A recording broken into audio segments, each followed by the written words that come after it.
Hi, my name is Jay Sugerman, and I want to welcome you to Innovation Showcase. The main purpose of this ongoing series is to inform viewers about exciting innovations and creative individuals across the fields of business, science, technology, education, and the arts. Today we're fortunate to have as our guests Raina Cadaville, Jonathan Allen, and Derrick Young Jr. Raina, Jonathan, and Derrick are all involved in two outstanding and admirable, noteworthy social enterprises. Raina serves as the Chief Executive Officer of Urban Refuge, an organization developing an app that seeks to connect refugees with aid and resources through the use of a simple mapping tool. Jonathan and Derrick are co-founders of the Leadership Brainery, a leadership development initiative for first-generation and diverse college student leaders to help prepare them and gain access to top graduate and professional schools, and in the process to empower and train them with important decision-making leadership skills and become future change seekers. During the program, we'll find out how these endeavors came about, and in addition, we'll hear about a wonderful initiative at Boston University that all our guests are associated with called Innovate at BU. Wonderful year going on 2-year initiative that encourages and supports student innovators. Let's start by meeting our guests and finding out about their respective endeavors. Welcome. So delighted all three of you are able to be here. Likewise. Thank you. Likewise. Wow. It's really been inspirational to find out about each of your endeavors. Looking forward to finding out more, having you share it with viewers. But before we jump right to that, I think it would also be of interest just to hear a little bit about your backgrounds and how you became associated with Innovate at BU. Raina? So I am a senior at Boston University right now. I'm studying international relations. So I'm graduating in just a few days. Congratulations. And thank you.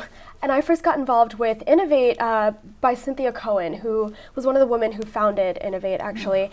And she kind of took Urban Refuge, which I'll talk a bit more about soon, under her wing, and has been giving us really valuable business advice over the last few months. And so she told us about Innovate, told us about the pathway, and told us to get involved. So we were really excited, and it's been an incredible journey. Nice, nice.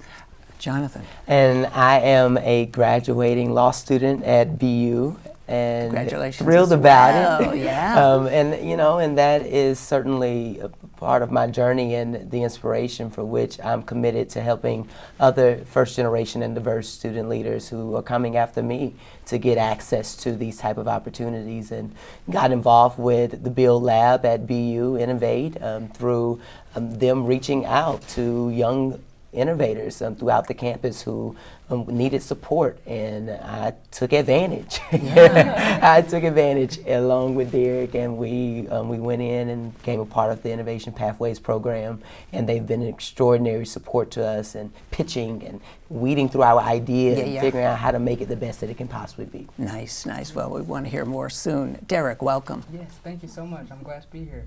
So the way I got involved is because Jonathan is also a student, and luckily for the BU Lab, which I really appreciate, is they allow, if you have co-founders or other team members who are not associated with BU, to still come in, get the resources, get educated. So we had an amazing time at the Build Lab. We've participated in multiple competitions. We won a few. So they've been very instrumental in our development. So we really appreciate it. Nice, nice, nice. Yeah, there's so much to find out about, and people can go to the website, and perhaps we'll have some more time to talk about it. But we definitely want to move on and have enough time for each of your enterprises. Raina, let's start with Urban Refuge. Sure. How and why did it come about? So Urban Refuge started a few years ago actually as an incubator class at Boston University, taught by a female professor, one of the younger professors in the Pardee School actually, and in a classroom of over 20 young women, coincidentally. And the point of the class was to figure out how young people like us in Boston could help people on the other side of the world, specifically refugees. And they were trying to think of innovative ways along the lines of what the Build Lab encourages as well. And they came up with an app that actually connects refugees living in big cities with aid resources in those cities. And part of it is supposed to break this stereotype, this misconception that refugees don't have phones, that they don't have agency. Actually, over 85% of refugees living in big cities in the Middle East generally do have access to cell phones. That is amazing to hear. Yes. And oftentimes it's actually smartphones, it's Androids. And so it's not hard to download this app. Most areas in Istanbul, which is where I've been working so far, do have Wi-Fi. About 93% of the area has cell coverage. So it's supposed to give refugees who are moving from camps. There's also this misconception that refugees are, living in these camps with UNICEF aid constantly provided to them. And actually refugees are leaving these camps and finding their own agency, jobs, freedom in big cities, even if that's outside of their hometown. And so they're moving to cities like Istanbul and finding that while there are a lot of aid resources available, that there are actually geographic and language barriers as well to accessing those aid resources. And so what we're doing is making it possible for a Syrian refugee who speaks Arabic to find aid resources in Turkey that have Turkish, provided by Turkish providers, and connect the two of them and be able to create that relationship. Wow. What's the process been in developing the app? What have been some of the challenges and successes? So we've been very lucky because originally, after the idea was created, Microsoft actually came in and developed an original version for us pro bono, which was incredible to work with that team. That's They're very helpful. An incredible group of innovators, they really are. And then we actually worked with the BU Hariri Institute, which is our computer science organization, who helped us make it open source and make it so that anyone can use it, essentially. And since then, we've been able to work with it a bit more, tinker with it. We just hired a new chief technology officer who we're very, very excited about.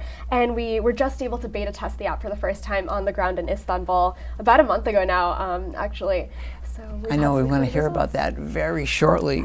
Well, we're fortunate to have some images showing some other team members. Can you share what we're seeing and maybe who we're seeing here, please? Absolutely. So what we did in Istanbul is actually work with both refugees and aid providers to figure out how the app is useful on both ends. Nice. So here we were working with the municipal government of Sultanbeyli, which is one of the largest municipalities in Istanbul and one of the most refugee-dense areas of Istanbul.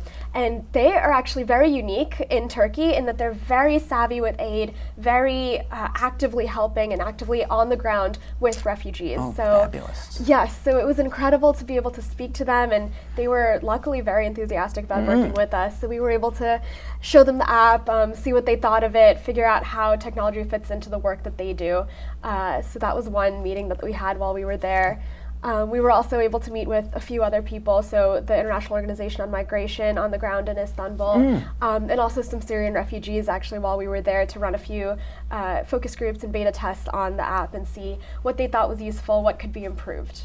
What type of feedback did you get from everybody? So one of the things that we found is that there was a bit too much noise on the app. So some things like housing aren't necessarily things that refugees actively are looking for because oftentimes they go with family or there are actually government resources actively provided. But on the other hand, how to get papers, so passports, because a lot of people may not have that, especially a Turkish passport, and other working papers, things like that. Or if you've just had a child, how to register that child. So how to get papers was one thing that we found to be something that people would really want to know. And so that actually took us a step further from the mapping to actually having written instructions on these are the steps you need to take in order to obtain these papers. So that was one thing that we are working on now. Nice. Well, we have a couple of screenshots of the app. Maybe you can explain how it's organized. Yeah, absolutely. So Urban Refuge is supposed to be pretty simple. You go on the app and we've got it here, so you can choose the kind of aid resource you want. We've got a few different ones from education, job opportunities, legal services, healthcare. You click on the one that you're interested in, and it actually takes you to a map of all the different aid resources within a radius of where you're standing. And you can choose, so you can see it right here, and you can choose the ones that you're interested in based on your proximity, and it'll take you to a page that tells you all kinds of information translated into your native language, whether it's opening hours, what kinds of refugees or what age groups they cater to, and you can actually go on and make a phone call and talk to them directly as well and get directions to that. What range of languages do you have available? So right now it's just Arabic because we're working mostly in Istanbul where there are mostly Syrian refugees. But we're actually hoping to, or we actually are planning on expanding to San Jose by the end of the summer. We've already got a team over there working through the International Rescue Committee to help us populate the app for that version of the app. So we're bringing on a Spanish translator to add Spanish to the list as well. Fabulous, fabulous.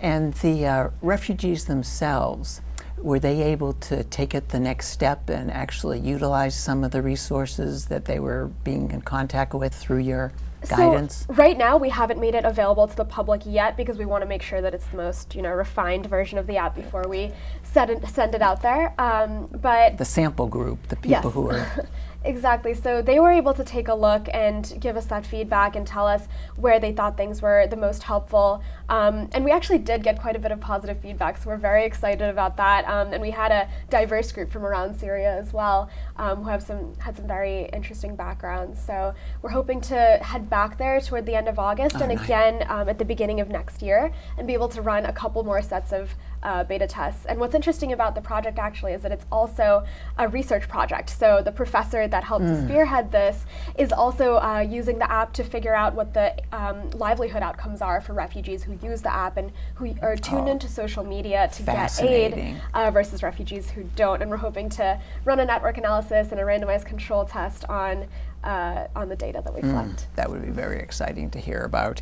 Well, we have some other images. I know you came back. You can just share a little bit of the setting you were in. Absolutely. So Turkey is, I've been to the Middle East before and to the UAE, to Israel, but Turkey was incredible. I've never been to such a large country in the Middle East where it's so diverse and there's so much history, especially you see here with the Hagia Sophia, which has a history of thousands of years from Christianity to Islam, and you can see this real intersection of cultures in a place like that. It was one of the most spiritual places I've ever been. It's really breathtaking. And just the politics that are happening at this Absolutely. time. I was actually there about 3 days, I think, after the elections. So it was really interesting to hear from all sides, from some of the people who are working with us on research, from the refugees, how they feel about what's going on the ground. Yes. And then some other members here. Yeah, so this is actually the team in Sultan Bailey that we've been working with the municipal government over there, and they were really, really helpful to us. Nice. So this is actually YC, Yerçizenler, I hope I didn't butcher that, but they're humanitarian open street maps on the ground in Istanbul, which is what we're using for urban refuge actually, so that anyone can go in and actually use the map without having to pay a fee or anything like that. So it's a team from that group and then from Koç University who are helping us with the research aspect of the program. So we just had this meeting at Koç University, one of their branches in Istanbul. What a gorgeous setting. Exactly. I wish I went to school Right. there. It's beautiful and looks right over the Charles Bosphorus. River is sort of close. Yep. Kind of. We're getting there. No, that's wonderful. And some other collaborators. Yeah, so this is one of the focus groups that we ran, just looking at the app and figuring out what kind of feedback we can get. So he actually runs a center for refugees in Istanbul with all age groups. It was really great. We walked in and there was just a group of kids playing soccer and kicked the ball around. It was really cute. And so since he works with so many groups on the ground, he was really able to give us really valuable feedback about what different groups are looking for and might need. And we're just going to go through quickly, just some nice Yeah, shots. just a few images. That's the spice market over there, just amazing smells. And again, from inside the Hagia Sophia. Gorgeous, gorgeous. This is the center actually over there where the refugees live. I can't really, take pictures of the refugees themselves, confidentiality and everything and privacy, but this was such a beautiful image and just so positive. Just loved it. Wow. And this is where we are. Definitely look forward to following your efforts. Thank you so much. Really, congratulations Thank on you. wonderful initiative. We're excited Wonderful to see initiative. where we go. Right. Moving on, Jonathan and Derrick, the Leadership Brainery. What's the origins of this initiative? Jonathan. Derrick and I have been student leaders for as long as we can remember. We met at Grambling State University in Louisiana, And at the time, I was running for student body president, and we were successful. And Derrick became our director of student relations. And we started thinking about how do we connect with students and how do we ensure that they're getting what they need to succeed. And throughout our tenure, we started getting calls from different student leaders from around the country, other student body presidents saying, hey, we like the things that you're doing on your campus. Can you come and train us on how to get things done? So we started back in college, going to different universities, working with student organizations, student leaders on how to get things done, on how to navigate systems and structures, and bring people together to make impact. And so the Leadership Brainery essentially was birthed over 5 years ago. And by our, I would say, third year, we had trained over 300 diverse and first-generation student leaders around the country. And then we went to graduate and professional school. I went on to get my Master's of Theological Studies. Derrick came up to Boston and started his MPH at Tufts. And through those experiences, we were then outside of predominantly black colleges and universities, as Grambling was, and became now part of predominantly white institutions, where we were part of the very few minorities in those spaces. I was one of 4 black men in my class at BU Law, and Derrick was the only black man. I'll let him say more. I was the only black man at Tufts in my MAD program, and then I did go off to law school at a top-tier school, and I was the only black male to come into my program there too.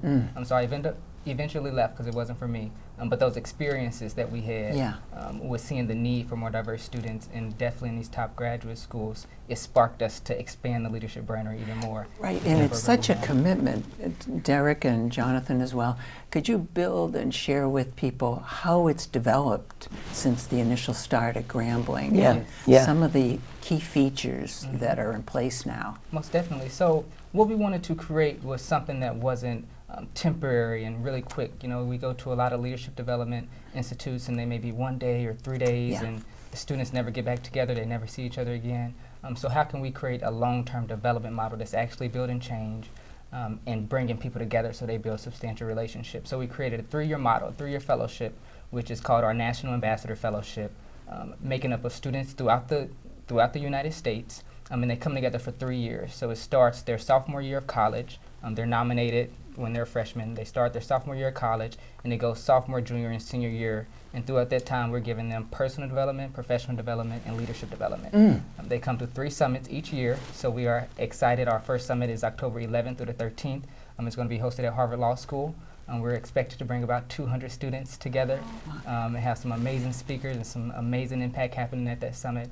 And they have these 3 summits each year for those 3 years, and they also have projects. So they go back to their campuses. The first year they do a project on their campus, so something that these young leaders are passionate about, that they're already just really excited about, they want to bring change. They do that on their campus. Their junior year, they do a statewide project. So what is something that's going on in your state? When Jonathan and I were in Grambling, it was tobacco. And so they had different tobacco shops trying to pop up on our campus and so forth, so we were advocating we don't want our students to be exposed to that. And 2 years later, we're part of the effort. They got every public university in Louisiana to go tobacco-free.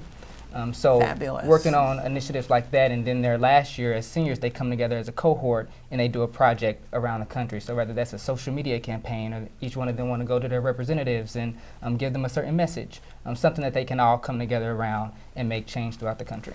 Wow, the 3-year commitment is just outstanding. I mean, that's really going to make a difference, as you're seeing. It's so essential, especially when we're saying that we want to nurture these young leaders so that when they do go to graduate and professional school, they are confident in who they are. They know their worth, they know their value, they know their capacity to make change. That's what's so vital. I mean, the more that we can begin to equip our young leaders to know their worth and know their ability to make impact, I think the more impact we can make. What type of feedback and reactions have you gotten from them and others? People are really excited, especially people who have walked in these shoes are saying, I wish this existed. Right? You know, from lawyers to doctors to business owners, you know, they're saying, if I would have had this kind of resource, I would be even further along than I am today. As well as those who are in these shoes now, who are saying, you know, this is exactly what we need. You know, the time that I spent with struggling with imposter syndrome, Yes. you know, Yeah. I could have Yeah. I could have been able to navigate that a lot more. A lot of the information gap that exists, and just not knowing certain things because you come from families where you didn't have people who've gone through school before, higher education before. That is very valuable when you're essentially giving people access to tools, networks, and resources that can help them be so much more successful and happy in the process. Wonderful, wonderful. You know, we're fortunate to have a few images if you want to share who we're seeing in these different group Yes, shots. yes. So this first image is a group of students who are interns at Harvard Law School. They're undergrad students. And David, who is the director of the Charles Hamilton Institute for Race and Justice, is a close mentor of ours. So he brings us in to train the interns, empower them, get them ready for the year of intern at the Institute. So that's what the opportunity we had there. Wonderful, wonderful. And this wonderful. And this is at Boston University. This is actually the student government. So we trained them recently, and it was an extraordinary experience. And so this is a picture with that very diverse and amazing group of leaders. Yeah. What was it like developing your training protocol from ground zero to where you have it refined right now? I think it was a lot of learning. Yes, You know, yes, yes. We started off more so training student government associations. And so we're very familiar with a lot of the politics involved in student government. And then we start more so training just student groups. So learning how the different issues that student groups are going with, definitely when it comes to their administration. Student government typically has a lot of power, a larger budget than other student organizations. So you will have some that's just like, our administration won't give us any money. Like, how do we work through that? So really just learning the different issues that different organizations have. Really great. Learning from these young leaders, like in this picture, Havsat, who's next to me, is now the new student body president of BU. And she is the first African-American woman to ever be student body president. Nice. And so just to be able to empower those students and have them empower us is really amazing. It's extraordinary. Wonderful. And She's a friend and she's Yes. incredible. Isn't she? Isn't she? is. She's amazing. She is. nice. And the group here with you, John. This is at Stillman College in Alabama. Went down there to train their student government. They were actually trying to figure out how to develop a new constitution. And so we went in and helped them construct a new constitution and think about how to center their students and how to build relationships with their administration as well, so that they can get the most done that they possibly can while there. So that's an example of just even the range of work that we've done. You know, speaking of range, I was thinking you work throughout the country now. Do you find differences in different states, different sections, or Oh, yeah. Yes, a lot most of common definitely. issues, or things stand out that you have to sort of get up to speed on at certain places? Different things stand out. I would say we trained Laney College, which is a college in Oakland, and they deal with a lot of homelessness with their students. So they were trying to figure out how do we get more resources to help our homeless students, and that was something that a lot of students at BU may not be worried about. So working through those different issues, seeing, okay, we know in San Fran, in the Oakland area, there is a lot of homelessness and so forth, so how do we even train the students and help have them inform us on what are the issues and what are the things that they've tried, how can we think through those different strategies and so forth. So yeah, we do have some differences depending on when we go to HBCUs, mostly in the South, and they're all black institutions. They have a lot of different issues than some of the institutions we work with up here. Nice. And one more to share. What group are you with here, Jonathan? This was a part of the Be United conference, and I had the honor of doing a, I would say, self-awareness and mindfulness session with young leaders. I'm thinking about, for people who are concerned about social transformation, I believe that they must be concerned with developing self-awareness, social awareness, and spiritual awareness. Figuring out, who am I? Why am I here? And who am I in relation to others? And then what energies are we entertaining and bringing in to drive positivity and goodness in our world? And so that's what we had the opportunity to do, and do some of that personal development work. Nice. You know, we're fortunate, Jonathan, to have a short clip of you addressing a recent group of students. Before we roll it in, Could you just give us a little sense of what we're going to be seeing and Yes, enjoying? yes. So you're getting ready to see a video of me pouring my heart out to young leaders about their futures and about their capacity to make change. And I'm really excited for you to see it. Okay, let's look at that piece now, and then we'll continue our conversation. Always believe in your capacity to make change. Don't doubt yourself. You got this. You're built for this. You're capable of this. And as long as we stick together, we can see all of the dreams and all of the efforts that we've worked so hard, our ancestors, even up until now. All of the work that people like Attorney Crump has put so much energy and effort so that we can see a better day, a brighter day, all of that. We have a responsibility to maintain and to progress and to innovate and take to the next level. And I'm so honored, y'all, that I get to stand in your presence today and encourage a generation of world changers, of movers and shakers, of reformers, of advocates, of leaders to take care of themselves as they go out to affect the world. I love you, y'all. Take care of yourselves. Stay positive. Stay excited. You got it. What a great message, especially the ending there. Stay positive, stay positive. excited. It's so important. It's so important. Positivity, the energy that you put out into the world drives what comes back. And if there's anything that we want to encourage and inspire people to do, that is to be as positive as you can, because there's enough hate, there's enough hopelessness in the world, and the good energy that we put out is so in desperate need. Well, between the clip and just hearing each of you share your stories, I'm inspired to follow any of you with your endeavors. I mean, you really laid out the positions and just such noteworthy efforts. In a minute or so, Leadership Brainery, what is the upcoming goals for the organization? So the current upcoming goals is getting students. So we have our first cohort that will be selected at the end of the summer, and we are looking for extraordinary leaders. So those who identify as diverse or first in their family to go to college, we need them to be nominated to our program. And we need community leaders, professors, faculty members to get on our website, submit the nomination, and then we'll invite those students to apply. And we're really excited to bring them to Harvard Law, which is the next step after that, and that's going to start the 3-year program.